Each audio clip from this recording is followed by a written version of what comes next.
नमस्कार साथियों, एक बार फिर से आप सभी का स्वागत है मेरे YouTube चैनल आत्मनिर्भर विद परवेज अली में। लास्ट 2 वीडियो में मैंने आपको अपना ट्रिक और बहुत सारे क्वेश्चन जो है वो पिछले वर्ष के कॉमर्स के क्वेश्चन और इकोनॉमिक्स के क्वेश्चन को कवर करवाया था। उसी सिलसिले को अपन आगे बढ़ाते हुए आज आगे का क्वेश्चन कवर करेंगे। तो आज जो है हम लोग सॉल्व करेंगे 58 तक के हमारा हो गया था, तो हम 59 से चालू कर रहे हैं क्वेश्चन। अगर आपने नहीं देखा है तो पिछले वीडियो पहले देख लेंगे, उसके बाद इसको देखेंगे। तो साथियों, पहला प्रश्न था वाणिज्य की विकास की क्रमागत अवस्थाएं कितनी हैं। तो वाणिज्य की क्रमागत अवस्थाएं और विकास की कितनी है, 6 है। ये फैक्ट क्वेश्चन था, ये आपको एज इट इज़ मिल जाएगा क्वेश्चन। उसके बाद कौन सा है कि किसी देश की केंद्रीय बैंक उस देश के लिए क्या होता है, अन्य बैंक उस देश के अन्य बैंकों के लिए क्या होता है। तो केंद्रीय बैंक हमारा कौन सा है, आप सभी को पता होगा। RBI को हम लोग क्या बोलते हैं, रिजर्व बैंक ऑफ इंडिया को हमारा केंद्रीय बैंक बोलते हैं।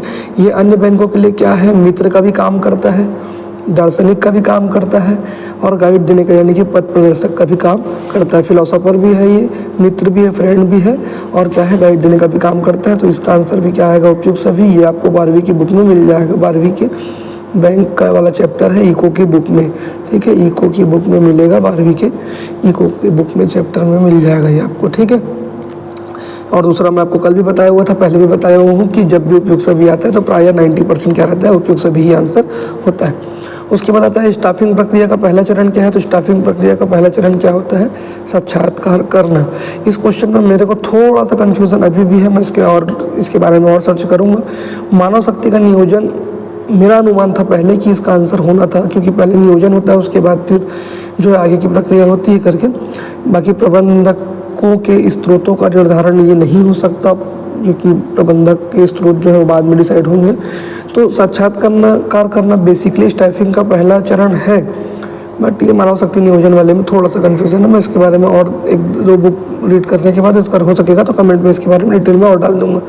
उसके बाद आ जाते हैं अपन लोग पूंजी संरचना में परिवर्तन के प्रमुख कारण क्या है। तो पहले समझना पड़ेगा पूंजी संरचना बोलते किसमें। पूंजी संरचना से आशय होता है, पूंजी संरचना का मतलब ये होता है 3 चीज़ें होंगी। 12वीं के आपको मिलेगा, 12वीं में कौन से में मिलेगा, BST बुक में मिलेगा। ठीक है, क्या क्या मिलेगा, पूंजीकरण, पूंजी संरचना और एक और मिलता है पूंजी नियोजन। ठीक है, तो पूंजीकरण और पूंजी संरचना, तो पहले तो पूंजीकरण है कि कितनी पूंजी की आवश्यकता होगी, और दूसरा क्या होता है पूंजी संरचना। तो पूंजी संरचना के अंदर हम ये देखते हैं कि जो हमारी पूंजी होगी वो हम लोग कहाँ कहाँ से प्राप्त करेंगे, मतलब कैसे कैसे पूंजी को लेंगे। हो सकता है हम लोग पूंजी जो है कहाँ से ले, हो सकता है हम लोग पूंजी ले ऋण पत्र से, हो सकता है पूंजी ले अंश पत्र से, हो सकता है हम लोग कहीं और बॉन्ड या सिक्योरिटी से किसी तरीके से व्यवस्था करें। ठीक है, तो हमारी पूंजी की संरचना किस प्रकार होगी, उसका परिवर्तन होना। ठीक है, उसमें क्या होना, चेंजेस होना। तो उसको चेंजेस करने के लिए कौन कौन से कारण जो है प्रमुख कारण हो सकते हैं, ये पूछा है। तो वैधानिक परिवर्तन, अगर सरकार के नियमों में, नीतियों में परिवर्तन होगा तो जाहिर सी बात है हमारी पूंजी संरचना को प्रभावित करेगा। अगर सरकार जो है वो कुछ नया नियम बनाती है जिससे हमारे जो है अंश पत्र या ऋण पत्रों के निर्गमन में क्या होगा, प्रभाव पड़ता है, तो वो जाहिर सी बात है हमारे पूंजी संरचना को भी प्रभावित करेगा। उसी के प्रकार अंशधारी जो है उनकी मनोवृत्ति है, उसमें भी परिवर्तन होता है, तो वो भी हमारी पूंजी संरचना को प्रभावित करेगा, क्योंकि अंशधारी जो है हमारे पूंजी प्राप्त करने के मुख्य स्रोत में से एक है। तो पूंजी संरचना उनसे भी डिपेंड करती है, तो वो भी प्रभावित करेगा। उसके बाद परिवर्तनशील प्रतिभूतियों का निर्गमन, ये भी जो है हमारे पूंजी संरचना को प्रभावित करता है। पूंजी संरचना का आशय बता चुका हूँ कि पूंजी में मतलब पूंजी कहाँ कहाँ से हम लोग प्राप्त करेंगे, पूंजी का स्ट्रक्चर कैसा होगा, कैपिटल स्ट्रक्चर कैसा होगा, इसको बोला जाता है। फिर तो इसका आंसर फिर से क्या होगा, उपरोक्त सभी। और पहले भी आपको मैं कल अपने वीडियो के ट्रिक में बताया हूँ कि जहाँ पे उपरोक्त सभी दिखे और जहाँ पे डाउट हो जाए वहाँ पर उपरोक्त सभी ही आंसर होगा। ठीक है, आगे जाते हैं, आगे जाके देखते हैं। तो यहाँ पर आता है निम्नलिखित सार्वजनिक क्षेत्र में उद्यमों को संगठित करने के लिए कौन सा रूप सबसे अधिक प्राचीन है। ये 11वीं की बुक से लिया गया है, 11वीं की BST की बुक से मिलेगा आपको। ठीक है, एज इट इज़ मिल जाएगा 11वीं की बुक में। ये विभागीय उपक्रम जो होता है वो ऐसा मतलब कार्य करता है जिसमें क्या मतलब इतना प्राचीन है कि जिसके अंदर क्या किया जाता है, उद्यमों को संगठित करने का कार्य किया जाता है। ठीक है, इसका सबसे अधिक प्राचीन रूप कौन सा है, विभागीय उपक्रम। इसके बारे में ज़्यादा बताने की आवश्यकता नहीं, 11वीं की बुक में साधारण भाषा में इजी शब्दों में लिखा हुआ है। ठीक है, फिर आता है गृह उद्योग अवस्था में किसका जन्म हुआ। ठीक है, कौन से स्टेज में बोल रहा है, होम इंडस्ट्री के स्टेज में। गृह उद्योग, उद्योग की बात कर रहे हैं, मतलब आप जाहिर सी बात है आप लोग को सभी को पता होगा व्यवसाय और उद्योग में अंतर होता है। उद्योग जो है बड़ा होता है, व्यवसाय में केवल लेन देन का काम किया जाता है, और उद्योग में किसी वस्तु का कच्चे माल से लेकर पक्के माल में परिवर्तन का काम किया जाता है। ठीक है, उद्योग से जो निर्मित वस्तु होती है उसी को व्यवसाय के अंदर बेचा जाता है। तो व्यवसाय की जब बात कर रहे हैं तो व्यवसाय का जन्म तो हो ही गया होगा, जब उद्योग का जन्म हो रहा है तो व्यापारियों का भी जन्म हो ही गया होगा, सीधा सीधा हिसाब है। क्रय विक्रय करेंगे, जब माल बनाया ही इसीलिए है कि क्रय विक्रय करने के लिए, तो क्रय विक्रय का भी जन्म हो चुका होगा। अब ये बोल रहा है कि होम इंडस्ट्री स्टेज के समय में किसका जन्म हुआ, तो जब गृह उद्योग आया तो नॉर्मल इंडस्ट्री में ही ये सब आ चुका होगा, तो गृह उद्योग के समय किसका जन्म हुआ था, मध्यस्थों का जन्म हुआ था। ठीक है, उसके बाद नया आ जाते हैं अगला क्वेश्चन में। तो ये क्वेश्चन का आपका ये आपको 11वीं की बुक में मिलेगा, ठीक है, गृह उद्योग वाला।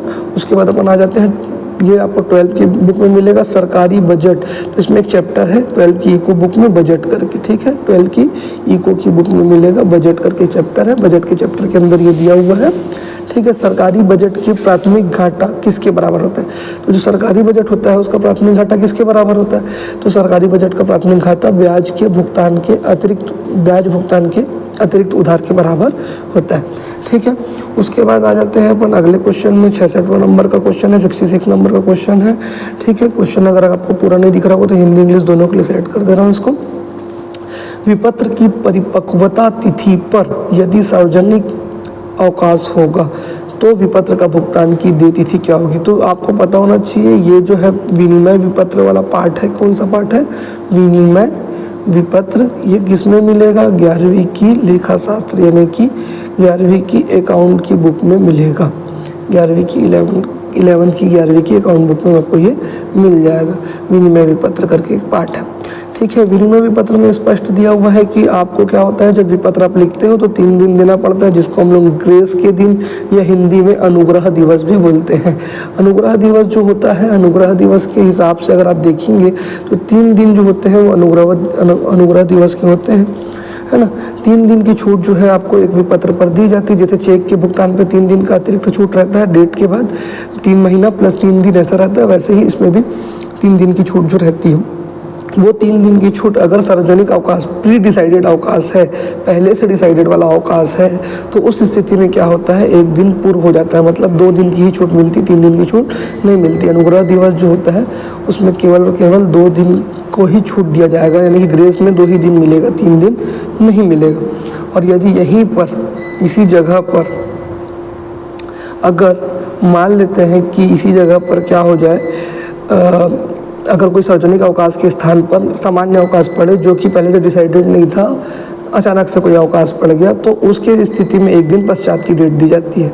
मतलब अगर मान लो कोई विपत्र है, उसका जो मैच्योरिटी डेट है वो 3 दिन के हिसाब से, मान लो एक विपत्र को जो है 1 जनवरी को लिखा गया है, तो जनवरी, फरवरी, मार्च, अप्रैल, 1 अप्रैल को क्या होना था, उसको मैच्योर होना था। 1 अप्रैल के बाद 3 दिन का अनुग्रह दिवस मिलता है, तो उसको कब मैच्योर होना था, 4 अप्रैल को। लेकिन अगर 4 अप्रैल को कोई छुट्टी पड़ जाती है जो पहले से डिसाइडेड थी, जो पहले से सार्वजनिक अवकाश है, तो उसके केस में हमको 3 अप्रैल को मानना है, और अनुग्रह दिवस को जो है 3 अप्रैल के अंदर जो है हमको समाहित करके लेना पड़ेगा। और यदि अगर मान लो सार्वजनिक अवकाश के स्थान पर सामान्य अवकाश ऐसा पड़ता है जो पहले से डिसाइडेड नहीं था, तो 1 दिन पश्चात के बाद का डेट को लिया जाता है। ये अकाउंट का बुक है, 11 के अकाउंट के क्वेश्चन में, मतलब 11 का अकाउंट के उसमें पार्ट में मिल जाएगा आपको। ठीक है साथियों, उसके बाद फिर अपन लोग आगे बढ़ते हैं। तो आगे बढ़ के पहुंच जाते हैं हम लोग साथियों 67 नंबर क्वेश्चन में, पैमाने का प्रतिफल का संबंध। तो पैमाने का प्रतिफल जो होता है वो इतनी अधिक लंबी अवधि होती है जिसमें हम उत्पत्ति के समस्त साधन, उत्पत्ति के जो साधन होते हैं, समस्त साधन, उसमें क्या करने की क्षमता रखते हैं, परिवर्तन करने की क्षमता रखते हैं। उसको पूरे साधनों में क्या कर सकते हैं हम लोग, आवश्यकता अनुरूप बदलाव कर सकते हैं। तो जब इतने उत्पत्ति के समस्त साधन यानी कि परिवर्तनशील साधन भी और जो स्थिर साधन है, उन साधनों को, दोनों साधनों में जब परिवर्तन करने की क्षमता हम रखते हैं, मतलब हमारे पास बहुत लंबी अवधि की बात करता है, तब ये क्या कहलाता है, पैमाने का प्रतिफल कहलाता है। उसको ये आपको 12 की बुक में मिलेगा, 12 की इकोनॉमिक्स की बुक में 5वां नंबर का चैप्टर में या 4थे नंबर का चैप्टर में मिल जाएगा, 5वां ये मेरे ख्याल में। ठीक है, दीर्घकाल से इसका संबंध होता है। पैमाने का प्रतिफल जब भी बोलेगा तो बहुत लंबी अवधि से तात्पर्य है, दीर्घकाल से। ठीक है, उसके बाद आ जाते हैं अपन तलपट के बाहर। अंतिम रहतिया दिया गया इसे अंतिम खाते में कहाँ लिखते हैं? जो भी कोई चीज़ तलपट के बाहर दी हुई है इसका मतलब वो समायोजन में दी हुई है, और समायोजन की जो है वो 2 जगह एंट्री होती है। यहाँ पर अंतिम स्कंद की बात की गई है। अंतिम स्कंद जो होता है पहला व्यापार खाता में आता है, और चूंकि हमारे लिए संपत्ति भी है इसलिए आर्थिक चिट्ठा में भी संपत्ति पक्ष में लिखा जाता है। उसके बाद आ जाते हैं हम लोग 69 नंबर क्वेश्चन में। 69 में क्या पूछा गया है हमारे को कि चैम्बर ऑफ कॉमर्स निम्न में से किसके हितों की सुरक्षा करता है? तो चैम्बर ऑफ कॉमर्स जो होता है वो व्यवसायियों का संगठन होता है, और जो कि उनके व्यवसाय और व्यवसायिक स्वयं की रक्षा के लिए बनाया गया हुआ है। तो व्यवसाय और व्यवसायी दोनों की रक्षा करता है, जैसे कि पहले भी मैं आपको बताया जहाँ पे ए और बी दोनों आ जाए, यानी कि यहाँ पे व्यवसाय और व्यवसाय दोनों आ जा रहा है, इसलिए यह वाला आंसर होगा। ठीक है, उसके बाद आ जाता है बहुराष्ट्रीय कंपनी के संदर्भ में निम्नलिखित में से क्या सही नहीं है? तो बहुराष्ट्रीय कंपनी किसको बोलते हैं? बहु मतलब बहुत सारे राष्ट्र, राष्ट्रीय मतलब राष्ट्रीय। ठीक है, तो बहुत सारे राष्ट्रों में क्या होगा, जो कंपनी व्यापार कर रही है उसको हम क्या बोलते हैं? बहुराष्ट्रीय कंपनी। अब क्या बोला है कि इसके संदर्भ में निम्नलिखित में से क्या सही नहीं है? नहीं को विशेष ध्यान देना, नहीं है बोला गया है। ठीक है, तो इनकी शाखाएं विश्व में विभिन्न देशों में होती है तो सही है। इनका मुख्यालय मातृ देश में होता है, इनका एक जगह क्या होता है? हेडक्वार्टर होता है, ये भी सही है। इनका व्यापक बाजार विस्तार होता है, ये भी सही है। इनकी विपणन नीति बहुत प्रभावशाली होती है, यहाँ पे क्या लिख दिया है? नहीं होती, इसलिए क्या हो जा रहा है? गलत है। ठीक है, यही वाला आंसर जो है वो सही लिया गया है, मतलब सी को क्या लिया गया? आंसर लिया गया। ठीक है, आगे हम लोग बढ़ते हैं। आगे बढ़ते हैं तो हमारे पास आ जाता है 71 नंबर का क्वेश्चन, जिसमें हमको क्या पूछा गया है? लेखांकन में किन तथ्यों को प्रकट किया जाता है? 11 की जब आप बुक पढ़ेंगे, सेकंड चैप्टर को पढ़ेंगे, तो 4 टाइप की मान्यताएं, जिसको हम इंग्लिश में एजम्पशन भी बोलते हैं, 4 मान्यताएं दिया हुआ है। एक दिया हुआ चालू व्यवसाय की मान्यता, एक है लेखांकन अस्तित्व की मान्यता, एक है लेखांकन अवधि की मान्यता, और एक है मुद्रा मापन की मान्यता। मुद्रा मापन की मान्यता क्या बोलता है कि अकाउंट में केवल उसका ही लेखा किया जाता है जिसको मुद्रा में मापा जा सकता है, अर्थात केवल मौद्रिक चीज़ों का ही लेखा किया जाता है। ठीक है, तो यही उसका आंसर था। 11 की बुक में से, अकाउंट की बुक में से दिया गया था। ठीक है, तो उसके बाद अपन पहुंच जाते हैं अगले क्वेश्चन में। 72 नंबर के क्वेश्चन में कोटलर का कथन है, जैसे कि मैं आपको कल एक वीडियो में एक ट्रिक ये बताया था कि कई क्वेश्चन का आंसर क्या पे दिया रहता है, क्वेश्चन के अंदर ही उसका आंसर दिया रहता है, हमको बस क्वेश्चन को 2 बार अच्छे से पढ़ने की आवश्यकता होती है। कोटलर का कथन है, विभिन्न प्रणाली उन महत्वपूर्ण संस्थाओं और प्रवाहों का समूह है जो एक संगठन को उसके बाजारों से जोड़ता है। क्या बोला है? विपणन प्रणाली। ठीक है, उन महत्वपूर्ण संस्थाओं का और प्रवाहों का समूह। क्या चीज़ बोला है? विपणन को क्या मानते हुए बनाया गया है? प्रणाली बताते हुए बोला गया है। ठीक है, कौन सा दृष्टिकोण है? ये प्रणालीगत ही दृष्टिकोण है। साधारण सा प्रश्न था, आंसर उसी में छुपा हुआ रहता है, समझने की बस आवश्यकता रहती है। फिर अपन आ जाते हैं विनिमय दर। विनिमय दर ये जो है आपको 12 की अर्थशास्त्र की बुक में मिलेगा, 12 की इको की बुक से लिया गया है। ठीक है, विनिमय दर किसको बोलते हैं आपको मिल जाएगा। विनिमय दर मतलब एक्सचेंज रेट। जैसे आप एग्जाम्पल के साथ में साधारण भाषा में समझ सकते हो कि हमारा जो इंडियन रुपीस है वो डॉलर की तुलना में कितना जो डिफरेंस रहता है उसी को हम लोग क्या बोलते हैं? एक्सचेंज रेट, उसी को विनिमय दर बोलते हैं। अगर ये सरकार द्वारा निर्धारित किया जाता है तो इसको क्या बोला जाता है? स्थिर विनिमय दर, क्योंकि सरकार डिसाइड कर रही है तो जाहिर सी बात है क्या रखेगी? स्थिर रखेगी, तो स्थिर विनिमय दर बोला जाता है। फिर ये अपना 74 नंबर का जो क्वेश्चन है, क्षैतिज विश्लेषण जाना जाता है। क्षैतिज विश्लेषण जो है ये आपको 12 के लेखा शास्त्र की बुक में मिलेगा। ठीक है, लेखा शास्त्र यानी कि अकाउंट की बुक में मिलेगा। 12 के लेखा शास्त्र की बुक में क्षैतिज विश्लेषण के बारे में पूरा दिया हुआ है। क्षैतिज विश्लेषण का ही नाम है गतिशील विश्लेषण, कालमाला विश्लेषण और अंतः फॉर्म विश्लेषण, अर्थात उपरोक्त सभी इसका आंसर होगा। और मैं पहले भी बोला हूँ कि 90% केस में उपरोक्त सभी जहाँ पे आ जाता है वहाँ पर उपरोक्त सभी ही आंसर होता है। तो मेरा ट्रिक जहाँ तक मैं समझ पा रहा हूँ और आप लोग देख पा रहे होंगे, जो मैंने ट्रिक दिया है, चाहे वो क्वेश्चन के आंसर से आंसर खोजने वाला हो या चाहे अलग को पहचान के हो या चाहे ये सभी वाला हो, उसमें प्राय से ही बैठ रहा है। ठीक है, कुछ जगह पे नहीं भी बैठता है जैसे यहाँ पर देख सकते हो, लेकिन मैं इसीलिए 90% शब्द का इस्तेमाल कर रहा हूँ, 100% नहीं। ठीक है, तो आगे बढ़ते हैं, देखते हैं क्या है आगे क्वेश्चन। 75 नंबर का क्वेश्चन है हमारा, सेबी के निर्देशों के अनुसार शोधन के पूर्व ऋण पत्रों की राशि का कितने प्रतिशत ऋण पत्र शोधन कोष का निर्माण करना पड़ेगा? कितने प्रतिशत से? ठीक है, तो कितने प्रतिशत से ऋण पत्र शोधन कोष का निर्माण करना पड़ता है? 50% से। ये कहाँ पे मिलेगा आपको? 12 की कौन से बुक में मिलेगा? लेखा शास्त्र की अकाउंट की बुक में मिलेगा। कौन सा नंबर का चैप्टर है? तो ये है आपका 9th नंबर का चैप्टर। 9 नंबर के चैप्टर में 12 के अकाउंट की बुक में मिलेगा। ठीक है, कहीं और खोजने की आवश्यकता नहीं है, मैं आपको एकदम एग्जैक्ट डाटा भी बता दे रहा हूँ। ठीक, उसके बाद अपन आ जाते हैं टेलीकॉम सेवाओं के संदर्भ में निम्नलिखित कथनों पर विचार कीजिए। तो टेलीकॉम सेवाएं के संबंध में निम्नलिखित कथन जो है वो ये सेवाएं व्यावसायिक क्रिया के लिए रीढ़ की हड्डी होती है। ये सेवाओं का प्रयोग करने के लिए एक तार रहित उपकरण की आवश्यकता होती है। सेल्युलर मोबाइल सेवाएं इसी के अंतर्गत आती है। तो टेलीकॉम सेवाएं आप लोग सुने होंगे, टेलीकॉम के अंदर ये तीनों ही चीज़ शामिल है और जहाँ पे ये सभी आता है वही आंसर होता है 90% केस में। और ये तो एकदम साधारण सा प्रश्न है, टेलीकॉम किसको बोलता है सबको पता था। ठीक है, उसके बाद आते हैं प्रशिक्षण जब अर्धकुशल कर्मचारियों को दिया जाता है तो प्रशिक्षण कहाँ पे मिलेगा? 12 की बीएसटी की बुक में मिलेगा। ठीक है, निर्देशन वाले पार्ट के अंदर का पार्ट है।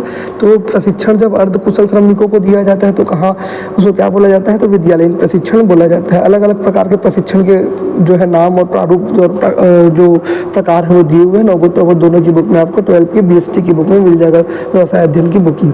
ठीक है साथियों, आगे बढ़ते हैं। उसके बाद चालू अनुपात का आदर्श स्तर क्या होता है? 12 की बुक से है। 12 की बुक का कौन सा चैप्टर है? 12वां चैप्टर होगा। ठीक है, आज का आदर्श अनुपात क्या होता है? 2:1। तरल अनुपात का पूछेगा तो क्या होता है? 1:1। चालू अनुपात का होता है 2:1। तरल अनुपात का होता है 1:1। ठीक है, ये क्वेश्चन एकदम फैक्ट है, बेसिक सा क्वेश्चन है, कई लोगों से कई बार पूछा हुआ है। ठीक है, इसके बात करते हैं, यदि कोई कंपनी अपना अंतर नियम नहीं बनाती तो उसे किस तालिका का प्रयोग करना होता है? तो जब भी कंपनी अपना अंतर नियम नहीं बनाती है तो प्रायः उसको एक सारणी आ का उपयोग करना होता है। उसको सारणी आ के जैसे उपयोग कर सकती है, परंतु यहाँ पर नहीं दिया हुआ था। उसको हम लोग हिंदी में सारणी का भी बोलते हैं एक तरीके से, या उसको मेरे हिसाब से उसके हिसाब से इसको तालिका सा लिया है, इसी लिया है या क्या लिया है, मेरे को इसके बारे में बहुत अधिक जानकारी नहीं है। ठीक है, ये आपको हालांकि मिलेगा कहाँ पे ये मैं बता दे रहा हूँ, 11th की बीएसटी की बुक में मिलेगा। इसको मेरे को एक बार और विशेष देखना पड़ेगा, मैं इसको खोज रहा था कि तालिका सी किस हिसाब से लिया है करके, तो मेरे को मिल नहीं रहा था। ठीक है साथियों, परंतु 11th की बीएसटी की बुक में मिलेगा। ठीक है, उसके बाद अगला क्वेश्चन आ जाता है 80 नंबर का। भारत में कृषि उत्पादकता को बढ़ाने के उपायों में क्या क्या सम्मिलित है? तो कृषि उत्पादकता कैसे बढ़ेगा? नवीन तकनीक का प्रयोग करेंगे तो बढ़ेगा, ज़्यादा पैसा पूंजी लगाएंगे तो बढ़ेगा, सिंचाई सुविधाएं भी उचित प्रबंधन करेंगे तो भी बढ़ेगा। उपरोक्त सभी ही इसका आंसर है, और जहाँ पे उपरोक्त सभी आता है 90% मालूम है आप लोग को, बोलने की ज़रूरत नहीं है। ठीक है, उसके बाद आ जाता हूँ मैं 81 नंबर के क्वेश्चन में। 81 नंबर का क्वेश्चन क्या बोलता है कि ABC जो है 3 साझेदार है, 2:2:1 में बांटते हैं, मतलब 2/5, 2/5 और 1/5 में लोग क्या करते हैं? अपना लाभ विभाजित करते हैं। सी की मृत्यु हो जाती है, तो सी कब मर जाता है? सी जो है वो 31 मार्च 2014 को उसकी मृत्यु हो जा रही है। और उस समय फर्म का लाभ कितना था? 64,000 था। तो 64,000 था फर्म का लाभ, उसमें सी का हिस्सा कितना था? 1/5 भाग देंगे तो आपको कितना मिल जाएगा? 12,800 रुपया मिल जाएगा। एकदम सिंपल सा कैलकुलेशन था, कोई हार्ड नहीं था ये। ठीक है, ये कहाँ से लिया गया? 12 के पार्ट से लिया गया। 12 का कौन सा पार्ट है? 5वें नंबर का पार्ट है। कहाँ से? 12 का अकाउंट की बुक का 5वां नंबर का पार्ट है, साझेदार की मृत्यु। ठीक है, आगे बढ़ते हैं। उसके बाद अपन लोग देख लेते हैं 82 नंबर का क्वेश्चन, ई कॉमर्स। ये आपको मिलेगा 11th की बीएसटी की बुक में। ठीक है, 11th की बीएसटी की बुक में मिलेगा। ई कॉमर्स के 3 चरणों में से एक नहीं माना जाता। तो कौन कौन सा 3 चरण, किसको 3 चरण माना जाता है? नवीनीकरण को माना जाता है, संरक्षण को माना जाता है, पुनर्खोज को माना जाता है। समंकन नाम का कोई भी चीज़ उसके अंदर नहीं है। एकदम फैक्ट क्वेश्चन था, ये भी आपको as it is same to same line आपको बुक के अंदर मिल जाएगी, चाहे नवबोध में खोल लीजिए चाहे प्रबोध में खोल लीजिए, 11th की बीएसटी में। उसके बाद आ जाते हैं अपन मांग की कीमत लोच। ये 12 का है, 12 के इको का है पार्ट। ठीक है, मांग वाला पार्ट के अंदर मांग की कीमत लोच है। ठीक है, कीमत लोच के अंदर अपन इसको कैसे सॉल्व करते हैं? तो डेल्टा Q/Q अपॉन होता है डेल्टा P/P। इसका फॉर्मूला होता है डेल्टा Q/Q और डेल्टा P/P। तो डेल्टा Q का मतलब क्या होता है? क्वांटिटी में परिवर्तन। तो क्वांटिटी में परिवर्तन कैसे होता है? Q2 माइनस Q1 अपॉन क्या होता है? Q। ठीक है, यानी कि Q1। ठीक, उसके बाद क्या होता है? P की मतलब डेल्टा P की जब बात करते हैं, delta P is equal to क्या होता है? P1 minus P2। तो अब इसको मैं सॉल्व करके दिखा देता हूँ आपको यहाँ पर कैसे होता है करके। आप इको की बुक में देख भी सकते हैं इसको। ठीक है, तो जब हम लोग 5,000 में से 4,000 घटाएंगे तो बचेगा हमारे पास 1,000। नीचे में रखना है Q1, अर्थात रखेंगे हम लोग 4,000।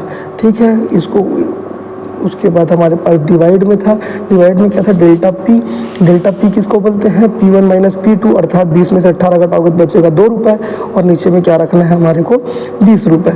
इसको जब हम चेंज करेंगे तो ये हो जाएगा 1000 बटे 4000 गुणित 1000 बटे 4000 गुणित हो जाएगा 20 बटे 2, 0 0 0 0 0 0 काटेंगे तो 4 1 जा 4 और 4 5 जा यानी कि 4 5 6 20 काटेंगे तो 2 को जब 2 और 5 को भाग दोगे तो क्या आएगा, 2.5 आएगा। 2.5 इसका आंसर लिया गया है। ठीक है, EP is equal to EP दिखाते हैं। E का मतलब क्या होता है, इलास्टिसिटी यानी कि लोच, और P का मतलब क्या होता है, प्राइस। तो EP इज इक्वल टू क्या है, यहाँ पर 2.5 लिया गया है। ठीक है, उसके बाद ये जो क्वेश्चन है अकाउंटिंग स्टैंडर्ड से है। अकाउंटिंग स्टैंडर्ड आपको मिल जाएगा, ठीक है, 12 की बुक में भी मिल जाएगा और बहुत सारे अन्य बुक में भी आपको, अन्य जगहों पे भी, नेट में भी बहुत सारी जगहों पे मिल जाएगा। एक क्वेश्चन अकाउंटिंग स्टैंडर्ड से हर बार बनता है, इस बार भी बना है। अकाउंटिंग स्टैंडर्ड 3 किससे रिलेटेड है, अकाउंटिंग स्टैंडर्ड जो 3 है यानी कि पहला ऑप्शन है, अकाउंटिंग स्टैंडर्ड 3 किससे रिलेटेड होता है, 3 बोलता है रोकड़ प्रवाह यानी कि रोकड़ से रिलेटेड होता है। ठीक है, फिर अकाउंटिंग स्टैंडर्ड जो आपका 6 है वो किससे रिलेटेड है, तो अकाउंटिंग स्टैंडर्ड जो 6 होता है वो किससे रिलेटेड होता है, ह्रास का लेखांकन। ठीक है, उसके बाद अकाउंटिंग स्टैंडर्ड 26 जो होता है वो किससे रिलेटेड होता है, अकाउंटिंग स्टैंडर्ड 26 जो होता है वो जो होता है तीसरा अमूर्त संपत्ति से रिलेटेड होता है, और अकाउंटिंग स्टैंडर्ड 10 जो होता है वो स्थायी संपत्तियों का लेखांकन से संबंधित होता है। ये 12 की अकाउंट की बुक में अलग अलग जगह पे दिया हुआ है। जब छाती का लेखा पढ़ेंगे तो वहाँ पर ये वाला लाइन मिल जाएगा, अकाउंटिंग स्टैंडर्ड आपका अकाउंटिंग स्टैंडर्ड जो 26 है, ठीक है, उसके बारे में मिल जाएगा। अकाउंटिंग स्टैंडर्ड 10 भी मिल जाएगा। रोकड़ प्रवाह विवरण जब पढ़ेंगे तो अकाउंटिंग स्टैंडर्ड 3 भी मिल जाएगा, और एक साथ भी अगर आप चाहें तो एक साथ भी एक जगह पे आपको ये मिल जाएगा, उसको पढ़ सकते हैं आप लोग। ठीक है, उसके बाद आ जाते हैं अपन आगे। एक अर्थव्यवस्था में समग्र मांग बढ़ रही है तो इसके संभावित कारण क्या हो सकते हैं, तो इसके संभावित कारण बहुत सारे हो सकते हैं। निर्यात में वृद्धि हो रही है तो भी मांग बढ़ेगी, ठीक है, निर्यात अगर ज़्यादा बढ़ रहा है तो भी, आयात में कमी हो रही तो भी मांग बढ़ेगी, निवेश स्वयं में वृद्धि होगी तो भी मांग बढ़ेगी। ये जो है समग्र मांग 12 की इको की बुक से लिया गया, 12 की इको की बुक में है ये समग्र मांग वाला पार्ट, और जहाँ पे उपरोक्ता भी आता है। आगे बात खत्म। ठीक है, फिर सहकारी समिति के सदस्यों के मताधिकार निर्भर करता है। सहकारी समिति के यहाँ एक रूल होता है कि एक सदस्य एक मत, ठीक है, उसके पूंजी को नहीं देखा जाता, एक सदस्य कितना मत दे सकता है, एक मत दे सकता है, सीधा सीधा कॉन्सेप्ट होता है। ठीक है, ये आपको मिलेगा 11th की BST की बुक में सहकारी समिति के बारे में पूरा वर्णन किया हुआ है। ठीक है, फिर आ जाते हैं अपन 87 नंबर के क्वेश्चन में। प्रबंध के 5 मूल कार्य, कौन कौन से 5 मूल कार्य भाई, नियोजन, संगठन, नियुक्ति, निर्देशन और नियंत्रण। इसके साथ इसके अंदर 2 चीज़ और जोड़ दिया जाता है, नव प्रवर्तन और प्रतिनिधित्व। तो ये शब्द किस विद्वान की, कौन बोले है, तो हेनरी फ्यूएल जो है वो 4 प्रमुख कार्य बोले हैं। बाद में उसके अंदर एक और देखते हैं अपन, तो कई बार 5 भी लिख देते हैं, लेकिन बेसिकली इनका 4 है। जॉर्ज एंड टेरी जो है वो 5 बोले हैं। अब बच जाते हैं कौन, 4 और 5 वाले, ये दोनों तो नहीं है, तो इन्हीं दोनों में से बचा है। तो जो अर्नेस्ट डेल जो है, इन्होंने जो है 5 के साथ 2 अन्य काम को जोड़ा था, जिसका नाम क्या था, नव प्रवर्तन और प्रतिनिधित्व। ठीक है, ये आपको 11 तो नहीं 12th के पहले चैप्टर में, प्रबंध वाले चैप्टर के अंदर जो है, प्रबंध के कार्य के अंदर ये मिल जाएगा। ठीक है, नवबोध में नहीं मिलेगा तो प्रबोध में देखिएगा, उसमें ज़्यादा डिटेल में दिया हुआ है इसका वर्णन। ठीक है, फिर आता है डेबिट नोट कौन बनाता है, तो डेबिट नोट कौन बनाता है, ये आपका 11th का क्रय बही, विक्रय बही यानी कि सहायक बही जो है, उसके अंदर सहायक बही कौन सा पार्ट है भाई, अब 5वां पार्ट है शायद। ठीक है, जनरल एंट्री 4था पार्ट है, तो 5वां पार्ट होगा सहायक बही। सहायक बही के अंदर जो है वो दिया हुआ है डेबिट नोट और क्रेडिट नोट। डेबिट नोट कौन बनाता है, क्रेता बनाता है। क्रेता जब क्या करता है, क्रय वापसी करता है, अर्थात क्रय करके क्या करता है, वापस करता है। तो क्रय वापसी के समय वो बताता है कि भाई मैं आपसे क्रय किया था और अब क्या कर दिया, आपका माल को वापस कर दिया और अपने खातों में आपका नाम क्या कर दिया, डेबिट कर दिया, और डेबिट नोट भेज देता है। ये डेबिट नोट क्रेता ही बनाता है। ठीक है, उसके बाद अपन आ जाते हैं आगे। 87 तक की हो गया, 88 हो गया हमारा क्वेश्चन। अब हम पहुंच गए 89 में। ई बैंकिंग व्यवसाय, ये भी 11th के BST से ही लिया गया था। ठीक है, ई बैंकिंग व्यवसाय जो है अनिवार्यता सूचना प्रौद्योगिकी अधिनियम 2000 से विनियमित हुआ है, जिसके अंतर्गत हस्ताक्षर को जगह ले लिए। तो आजकल आपको सबको पता होगा कि सिक्योर करने के लिए कौन सा चीज़ इस्तेमाल किया जाता है, इनक्रिप्टेड वर्ड। जैसे व्हाट्सएप के मैसेज को भी क्या किया जाता है, इनक्रिप्टेड किया जाता है, उसी तरीके से हस्ताक्षर को भी क्या किया गया, इसके अंतर्गत इनक्रिप्टेड हस्ताक्षर ने इसकी सामान्य हस्ताक्षर की जगह ले ली है। सामान्य हस्ताक्षर की जगह कैसा हस्ताक्षर लिया जा रहा है, इनक्रिप्टेड हस्ताक्षर। ठीक है, फिर आता है वास्तविक निष्पादन, यानी कि जो वास्तव में हमारे को प्राप्त हुआ है, और प्रमापित यानी कि जो हमने सोचा था, मतलब डिसाइड किया था। ठीक है, तो प्रमापित और वास्तविक के बीच का जो अंतर है, अगर हम लोग जो नियंत्रण कर रहे हैं, तो हम लोग कुछ क्या डिसाइड किए थे और कुछ जो है वास्तव में प्राप्त हुए, उन दोनों के बीच का अंतर कैसा अंतर है, या उसको नियंत्रण योग्य अंतर। अब यहाँ पे प्रश्न में ही लिखा हुआ है मध्य नियंत्रण योग्य अंतर वे होते हैं। अब यहाँ से समझना, नियंत्रण योग्य अंतर सीधा सीधा हिसाब है जो कि प्रयत्न द्वारा नियंत्रित किए जा सकते हैं। भाई जब वो बोल ही रहा है कि नियंत्रण योग्य अंतर, इसका मतलब क्या होगा कि ऐसा अंतर जो कि प्रयत्न द्वारा नियंत्रित किए जा सकते हैं। यही इसका आंसर है। प्रश्न में ही आंसर छुपा होता है कई बार, बस आपको देखने की आवश्यकता होती है। यदि लेनदार 80,000 के हैं तथा देवी पत्र 40,000 के हैं तथा वर्ष जो है वर्ष में उधार क्रय कितने का है, 4,80,000 का, तो औसत भुगतान अवधि, तो ये आपको 12th की बुक में मिलेगा। ये भी 12th की है, लेकिन ये BST का था। ठीक है, ये BST का पार्ट था, और ये किसका है, अकाउंट का पार्ट है। तो अब इसके बारे में मैं बता देता हूँ कौन सा चैप्टर है। अकाउंट का 12वां चैप्टर है 12th में। ठीक है, अनुपात विश्लेषण के अंदर आपको ये मिलेगा। अनुपात विश्लेषण में आपको पहले इसके लिए निकालना पड़ेगा औसत अवधि। औसत अवधि कैसे निकालते हैं, दोनों को जोड़ दोगे आप, 80,000 और 40,000 को जोड़ दोगे और 2 से भाग दे दोगे। औसत की बात करें तो 2 से भाग दे देते सीधे। 2 है, 2 पदों हैं, तो पदों का योग बटे पदों की संख्या, तो उसको जब भाग दोगे तो ये हो जाएगा 1,20,000 भागित 2। 1,20,000 भागित 2 बराबर कितना होगा, 60,000 होगा। ठीक है, 60,000 आपका निकल जाएगा। कितना निकल जाएगा, 60,000। 60,000 आपके पास आ गया क्या चीज़, औसत अवधि। ठीक है, सॉरी औसत लेनदार। ठीक है, औसत लेनदार आ गया। अब आपके क्या निकालना है, औसत अवधि निकालना है। ठीक है, तो आपके पास आ गया है 60,000। कितने महीने हैं, 12 महीने, और कितना है उधार क्रय कितना है, 4,80,000। जब इसका सूत्र है दिया हुआ है, इस तरीके से आप मान रख के जब इसको निकालेंगे तो ये आ जाएगा आपका कितना, 3 माह। कितना आ जाएगा, 3 माह। 6 1 जा 6, 6 8 जा, सॉरी 6 8 जा 4, और उसका 8 से डिवाइड करोगे तो ये आएगा 1.5 माह। मुझे से गलती हो गई थी। यहाँ पर जो है प्रश्न का आंसर गलत लिया हुआ है। प्रश्न का आंसर 1.5 माह आएगा। मैं आपको बताना भूल गया था। ये जो प्रश्न है इसको मैं 2 बार सॉल्व करके पहले भी देखा। इसका आंसर मैं बुक में और चेक किया हूँ। इसका आंसर 1.5 माह आएगा, 3 माह गलत लिया हुआ है। ठीक है, तो इसका आंसर कैसे आएगा, 1.5 माह आएगा। कैसे आ रहा है, 60,000 गुणित 12 बटे 4,80,000। ठीक है, 60,000 कहाँ से आया, औसत लेनदार है। गुणित 12 क्यों लिए, क्योंकि 12 माह के मतलब माह के रूप में लेने बोला है, तो 12 माह होते हैं साल में, और नीचे में क्या रहता है, उधार क्रय रहता है। इसको जब आप काटेंगे तो ये 8 आएगा, और 8 से जब इसको काटेंगे तो 1.5 आएगा। ठीक है, तो 1.5 माह जो आएगा, इसका 3 माह गलत लिया हुआ है आंसर। आप लोग जो है कंफ्यूज मत देखिएगा, इसको सुधार लीजिएगा। ठीक है, उसके बाद आते हैं अपन प्रतिभूति बाजार में प्रभावी नियमन विकास नियंत्रण को सुनिश्चित करने के लिए किसको पारित किया गया था। तो प्रतिभूति बाजार जो है BST का पार्ट है। ये BST के अंदर आपको मिल जाएगा 10वां या 9वां या 10वां पार्ट में। 12th की BST में सेबी आता है। सेबी का ही क्या काम है, कंट्रोल करना क्या को, शेयर मार्केट को। ठीक है, इसी को हम लोग सेबी बोलते हैं, भारतीय प्रतिभूति एवं विनिमय या नियमन बोर्ड अधिनियम 1992, security and exchange board of India 1992। SEBI shortcut में इसको बोला जाता है। सेबी ही क्या करता है, प्रतिभूति बाजार यानी कि शेयर बाजार को क्या करता है, प्रभावी नियमन और विकास और नियंत्रण का काम करता है। ठीक है, उसके बाद आ जाते हैं अपन 93 नंबर के क्वेश्चन में। पूंजी संचय का प्रयोग किस कार्य के लिए नहीं किया जाता। तो कभी भी याद रखिएगा, पूंजी से स्पष्ट रूप से प्रावधान किया हुआ है। BST 12 में भी लिखा हुआ है और अकाउंट की बुक में भी लिखा हुआ मिल जाएगा आपको। 12th की अकाउंट की बुक में आपको मिल जाएगा। BST भी 12 की BST में भी दिया हुआ है। ये लाइन स्पष्ट कोट किया हुआ है विथ धारा। ठीक है, मेरे को धारा भी याद नहीं आ रहा, शायद 25 और 26 है।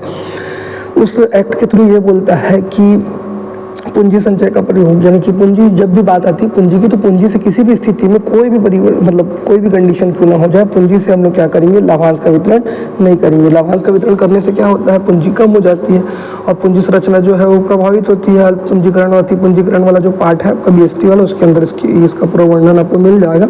तो लाभांश वितरित करने के लिए ना तो पूंजी का उपयोग किया जाता है, ना ही पूंजीगत संचय का प्रयोग किया जाता है। ठीक है, उसके बाद आते हैं, यदि आरंभिक पूंजी कितनी है, 60,000 है। आरंभिक पूंजी कितनी थी, 60,000, बाद में कितना लगाए थे, 10,000, है ना। अंतिम पूंजी कितनी है, 90,000, आहरण कितना है, 5,000। इसका सिंपल सा तरीका है, अगर ऐसे कभी भी सवाल आ जाए आपके पास और आपको आरंभिक से क्या निकालना, वर्ष के दौरान कमाया गया लाभ निकालने बोलेगा, या अंतिम पूंजी निकालने बोलेगा, या प्रारंभिक पूंजी निकालने बोलेगा, कुछ भी एक चीज़ को गायब करके निकालने बोलता है। सिंपल तो इसका फंडा यही है कि जो पहले जोड़े थे उसको घटाएंगे और जो पहले घटा रहे थे उसको जोड़ेंगे। तो आहरण का मतलब क्या होता है, आहरण पहले हम लोग, आहरण का मतलब होता है पैसा निकाले होंगे, पैसा निकाले होंगे तो क्या किए होंगे, उसको माइनस किए होंगे, इसलिए अब उसको हम लोग क्या करना है, प्लस करना है। तो प्लस करेंगे तो कितना हो जाएगा, ये 65,000 हो जाएगा। कितना हो जाएगा, 65,000 हो जाएगा। ठीक है, अब हमारे पास कितना आ गया, 65,000। ठीक है, 65,000। उसके बाद हमारे पास क्या बताया है कि अतिरिक्त पूंजी कितना लगाए थे हम लोग वर्ष में, 10,000।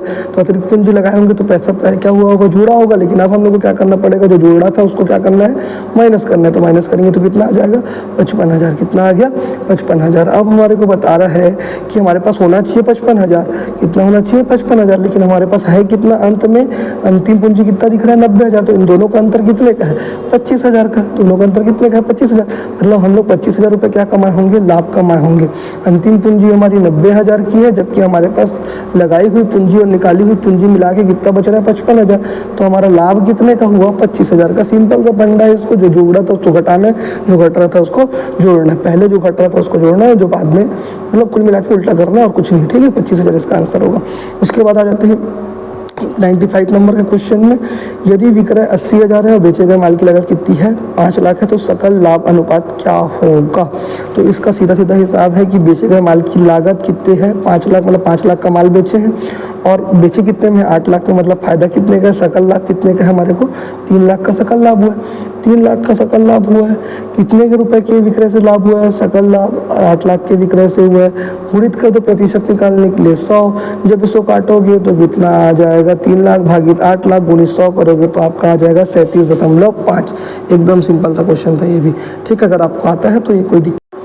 तो अगला क्वेश्चन आ जाता है 96 नंबर का। इसमें बोला है चीन में सुधार। चीन में सुधार ए को क्या बोलता है, 3, यानी कि 1991। आपको पता है कि चीन में सुधार 1991 में नहीं हुआ था, वो तो हुआ था भारत में सुधार हुआ था। ठीक है, ये गलत है। उसके बाद बोलता है पाकिस्तान में सुधार, उसका नंबर लिखता है 1। क्या लिखता है पाकिस्तान में सुधार का, बी का क्या लिखता है 19088, ये सही है। ठीक है, पाकिस्तान में सुधार का जो डाटा दिया हुआ है वो सही है, यही इसका आंसर है। उसके अलावा जो बाकी दिख रहे हैं वो सब क्या है, गलत है। कौन से मिलेगा, 11th की इको की बुक में मिलेगा, 25 नंबर या 26 नंबर के चैप्टर, लास्ट के चैप्टर में मिलेगा। ठीक है, इसका सेम क्वेश्चन एक सुमेलित कीजिए करके, जोड़ी बनाइए करके आगे भी आया था पहले नंबर के वीडियो पार्ट 1 में, अगर आप देखे होंगे तो याद होगा आपको, तो होगा। ठीक है, अगर आप पूरे वीडियो फॉलो करते हुए आ रहे हो तो पहले वाले वीडियो में भी इसको क्वेश्चन आया था। ठीक है, उसके बाद आगे जाते हैं हम लोग 97 नंबर के क्वेश्चन में। ये कौन सा क्वेश्चन है, ये है हरण, अंशों का हरण। कौन सा पार्ट में मिलेगा, 12th के अकाउंट में मिलेगा। कौन सा नंबर का पार्ट है, 7वां नंबर का पार्ट है। ठीक है, 7वां नंबर के पार्ट में मिलेगा। क्या चीज़ बोला गया है इसके अंदर, कितना हरण किए थे, 2000 अंशों का हरण किए थे, कितना रुपया मिला था, 7.5 रुपये मिला था। मतलब कितना रुपया मिल चुका था, 7.5 रुपये के हिसाब से 2000 अंशों का हरण करेंगे तो कितना रुपया मिलेगा हमारे को कुल मिल जाएगा कितने रुपये, 15,000 रुपये। जिसमें से हम लोग कितने अंशों का पुनर्निर्गमन किए, 1000 अंशों का पुनर्निर्गमन किए। मतलब 2000 अंशों की हरण की गई राशि कितनी है, 15,000। तो 1000 किए गए अंशों की हरण राशि कितनी होगी, 7,500। हरण मतलब होता है जब्ती, जितना हम लोग जब्त कर लिए। जब पैसा हमको नहीं देता शेयर होल्डर और आधा पैसा दिया होता है और बाकी का पैसा नहीं देता रहता, तो हम लोग उसको सूचना देते हैं। सूचना देने के बाद भी पैसा नहीं देता तो हम लोग क्या कर लेते हैं, उसके अंशों के पैसे को जब्त कर लेते हैं। ठीक है, तो जब्त करने की राशि का कितना निकल गया हमारा, 15,000। 2000 अंशों का हरण की राशि 15,000 थी, तो 1000 अंशों की हरण की राशि कितनी हो गई, 7,500। उसके बाद उन अंशों को हम लोग क्या किए, 6 रुपये प्रति अंश की दर से पुनर्निर्गमित कर दिए। अंश कितने रुपये का था, 10 रुपये का, हम लोग दिए कितने में, 6 रुपये में। तो 6 रुपये में दे दिए तो कितने रुपये का बट्टा दिए, 4 रुपये का बट्टा दिए। बट्टा दिए मतलब हमारे को क्या हुआ, नुकसान हुआ। यानी कि एक प्रकार से हम लोग क्या दिए, छूट दिए। छूट जो है अंशों की राशि पे बट्टा, एक नियम है कि अंशों की राशि पे आप उतना ही बट्टा दे सकते हो जितना का आपने हरण किया हो। आपने कितना हरण किया है 7,500, तो इसी में से बट्टा देंगे। तो हम लोग बट्टा कितना दे रहे हैं 1,000 गुणित 6 रुपये की दर से हम लोग निर्गमित किए हैं। हमको निर्गमित करना था 10 रुपये की दर से, मतलब 4 रुपये हम लोग क्या दिए बट्टा। तो 1,000 गुणित 4 बराबर कितना आएगा 4,000 रुपये हम लोग क्या दिए बट्टा दिए। तो 7,500 में से यदि हम लोग 4,000 माइनस कर देते हैं तो जो बच जाएगा वो हमारे लिए क्या है पूंजी के रूप में बचा हुआ पैसा है। पूंजी संचय बोलते हैं उसी को। तो अब ये पूछा है कि पूंजी संचय खाता कितने रुपए से क्रेडिट होगा। तो पूंजी संचय खाता कितने रुपए से क्रेडिट होगा 3,500 रुपये से क्रेडिट होगा। ठीक है, ये भी इजी क्वेश्चन था, अगर आपको आता है तो बना लेंगे, कोई बड़ा भयंकर चीज़ नहीं है। उसके बाद आता है एक मशीन जिसका कीमत कितना है 1 लाख है। ठीक है, उसका उचित मूल्य कितना है 5,000, उसको माइनस किया जाता है और उसका ह्रास की दर कितनी है 10% है। तो इसमें से जब इसको आप माइनस कर दोगे, औसत जीवन काल दिया रहता है सामान्यतः इसमें कितना दिया हुआ है उचित मूल्य 5,000, तो इसको कितना बचेगा आपको 95,000 रुपये बचेगा। 95,000 रुपये से आप क्या करोगे निकालोगे 10%, तो कितना आ जाएगा 9,500 रुपये आएगा। परंतु यदि यहीं पर 9,500 के स्थान पर जो है 10,000 भी आंसर हो सकता था यदि ये घटती किस्त पद्धति से बनाया जाता। तो स्थिर किस्त पद्धति से बनाते हैं तो स्थिर किस्त पद्धति में हम लोग जो माध्यम इस्तेमाल करते हैं उसमें हम लोग अवशिष्ट मूल्य को माइनस करते हैं। उसमें क्या करते हैं हम लोग अवशिष्ट मूल्य को माइनस करने के बाद जो है ह्रास निकालते हैं, तो कितना आता 9,500। लेकिन यहीं पर अगर हमको घटती किस्त पद्धति से बनाया जाता प्रश्न, तो घटती किस्त पद्धति में क्योंकि मूल्य कभी भी शून्य नहीं होता है, तो जब हम 1 लाख के ऊपर कैसे निकालते सीधा 10 क्या निकालते 10% निकालते 10/100 करके निकालते और लास्ट में से काटते आखिरी तक के जाते तो शून्य नहीं होता। तो पहला ह्रास जो निकलता अगर घटती किस्त पद्धति के हिसाब से 10% के ऊपर निकाला जाता तो सीधा कितना होता 10,000। अब प्रश्न में ये नहीं बताया है कि स्थिर किस्त पद्धति या घटती किस्त पद्धति, तो आंसर देखा जाए तो ए और डी दोनों ही आ सकते थे। परंतु प्रश्न का जो स्वभाव है और जो प्रश्न का आंसर लिया गया है और जिस तरीके का प्रश्न दिया गया है उचित मूल्य का इस्तेमाल करते हुए और जो जानकारी का क्या है अभाव भी दिया हुआ है, इसलिए हम लोग स्थिर किस्त मानते हुए इसका आंसर जो है 9,500 रुपये ले रहे हैं। ठीक है, उसके बाद अगला क्वेश्चन है 99। इसमें कौन सा जो है निम्न में से कौन सा पूर्ण प्रतियोगिता का एक मुख्य अभिलक्षण है। तो पूर्ण प्रतियोगिता बाजार वो बाजार होता है जिसमें क्रेता विक्रेता की संख्या बहुत अधिक होती है, मांग और पूर्ति की शक्तियाँ जो है उस क्या करती हैं बाजार का मूल्य का जो है निर्णय लेती है। मांग और पूर्ति की शक्तियाँ एक दूसरे को जहाँ पर क्रॉस करती हैं वहीं पर क्या होता है बाजार का मूल्य निर्धारण होता है। ये आप लोग पढ़ लेंगे, आपको 12th की इको की बुक में मिल जाएगा। ये 12th की इको की बुक में दिया हुआ है। इसका आंसर होता है AR = MR, एक्चुअल रेवेन्यू एवं मार्जिनल रेवेन्यू के बराबर हो जाता है। ठीक है, उसके बाद आखिरी वाला क्वेश्चन जो है थोक व्यापारी की सेवाओं में सम्मिलित नहीं है। तो क्या चीज़ें थोक व्यापारी की सेवाओं में सम्मिलित नहीं है। तो थोक व्यापारी जो है उसकी सेवाएं में अगर देखा जाए तो फुटकर व्यापारी के लिए सेवाएं शामिल है, उत्पादक के लिए सेवाएं शामिल है, उपभोक्ता के लिए सेवाएं भी अप्रत्यक्ष रूप से देखा जाए तो शामिल है, प्रत्यक्ष रूप से नहीं करता अप्रत्यक्ष रूप से।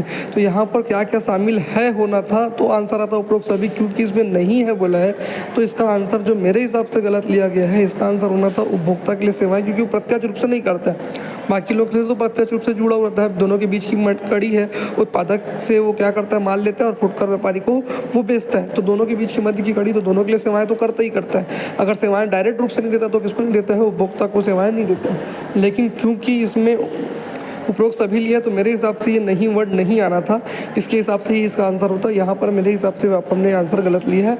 दूसरा ये वाले में जो मैं आपको बताया 9,500 और 10,000 दोनों आ सकते थे, लेकिन क्योंकि प्रश्न का स्वभाव जो है ज़्यादा हद तक के 9,500 को मतलब की तरफ जो है वो झुकाव ज़्यादा दिख रहा है उसका, इसलिए अपन 9,500 को फाइनल मान ले रहे हैं। लेकिन एकदम सही बोलना उचित नहीं होगा क्योंकि दोनों ही आंसर हो सकते थे। उसके बाद अपन चले जा रहे हैं एक क्वेश्चन जो मेरे से उस दिन जो है बोलना चाहिए जिसके ऊपर मेरे को थोड़ी सी मिस्टेक हो गई थी क्वेश्चन में, उसको मैं कवर करवा देना चाहूँगा। क्योंकि मैं क्वेश्चन को बताया था कि लाभ विभाजन अनुपात में ना होकर क्या होगा, समान अनुपात में होगा, क्योंकि क्या बनाया नहीं गया है, कोई भी अनुबंध नहीं बनाया गया। तो यहाँ पर एक जो प्रश्न था ये 55 नंबर का जो कि कल की वीडियो में था, उसमें मैं बताया था कि किसी विपरीत अनुबंध के अभाव में साझेदारी फर्म के समापन पर हुए पूंजीगत लाभ को साझेदारी में विभाजित किया जाता है। तो मैं ये यहाँ पे आपको ये बताया था कि कोई भी अनुबंध नहीं हुआ है और पूंजीगत लाभ हुआ है। कोई भी अनुबंध नहीं हुआ है, लेकिन किसके संबंध में नहीं हुआ है ये नहीं पढ़ पाया था मैं। इंग्लिश में जब इस क्वेश्चन को और देखा तो मेरे को समझ आया